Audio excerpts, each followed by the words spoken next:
BJP के गले नहीं लग रहे शिवसेना बड़े दिल वाली, देवेंद्र फडणवीस की तारीफ पर अटकलें तो संजय राउत ने यूं दी सफाई। शिवसेना यूबीटी के नेता संजय राउत और आनंद दुबे ने सामना में महाराष्ट्र के मुख्यमंत्री देवेंद्र फडणवीस की तारीफ किए जाने पर प्रतिक्रिया दी। संजय राउत ने सवाल किया कि आखिर हम क्यों नहीं उनकी तारीफ करें।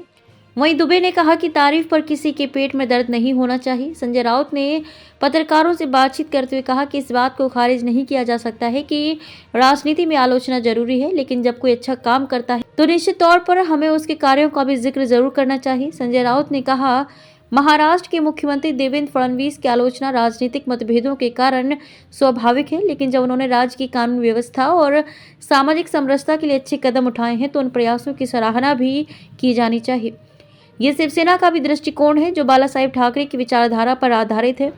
गढ़चिरौली के विकास की तारीफ। राउत ने कहा कि शिवसेना ने अतीत में भी नरेंद्र मोदी की प्रशंसा की थी। उन्होंने कहा, जब प्रधानमंत्री नरेंद्र मोदी ने अच्छा काम किया था तो हमने भी उनकी प्रशंसा की थी। अगर गढ़चिरौली में विकास होने जा रहा है तो फडणवीस की प्रशंसा न करने का कोई कारण नहीं। शिवसेना बड़े दिल वाली पार्टी। शिवसेना यूबीटी प्रवक्ता ने कहा, मुख्यमंत्री की हमारी प्रशंसा को हमारी रणनीति में किसी बदलाव या भाजपा के करीब आने के किसी प्रयास के रूप में नहीं देखा जाना चाहिए। इस तरह के अटकलों में कोई सच्चाई नहीं है। शिवसेना हमेशा से बड़े दिल वाली पार्टी रही है। हमने एक कुदाल को कुदाल कहा है और साथ ही हमने अपने प्रतिद्वंदियों के भी की गई वस्तुओं की सराहना की है। गढ़चिरौली में क्या हुआ? संजय राउत ने कहा, मुख्यमंत्री फडणवीस ने गढ़चिरौली जैसे नक्सलवाद प्रभावित जिले में विकास की दिशा में महत्वपूर्ण प्रयास किए हैं। गढ़चिरौली को पोलाद सिटी इस्पात नगरी के रूप में विकसित किया जा रहा है। यहाँ नक्सलवाद खत्म हो रहा है और बेरोजगारों को रोजगार मिल रहा है।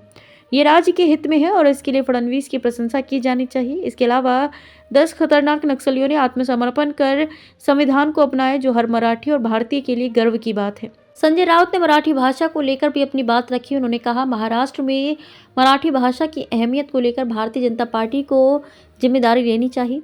मुख्यमंत्री को मराठी मानुस का अपमान सख्ती से रोकना चाहिए। जैसा कि नक्सलवाद को खत्म करने में सख्ती दिखाई जा रही है, उसी तरह मराठी अस्मिता की रक्षा में भी सख्ती बरतनी चाहिए।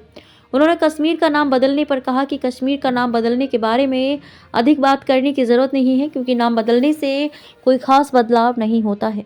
पत्रकारों से बातचीत करते हुए कहा कि इस बात को खारिज नहीं किया जा सकता है कि राजनीति में आलोचना जरूरी है, लेकिन जब कोई अच्छा काम करता है तो निश्चित तौर पर हमें उसके कार्यों का भी जिक्र जरूर करना चाहिए। संजय राउत ने कहा, महाराष्ट्र के मुख्यमंत्री देवेंद्र फडणवीस की आलोचना राजनीतिक मतभेदों के कारण स्वाभाविक है, लेकिन जब उन्होंने राज्य की कानून व्यवस्था और सामाजिक समरसता के लिए अच्छे कदम उठाए हैं तो उन प्रयासों की सराहना भी की जानी चाहिए।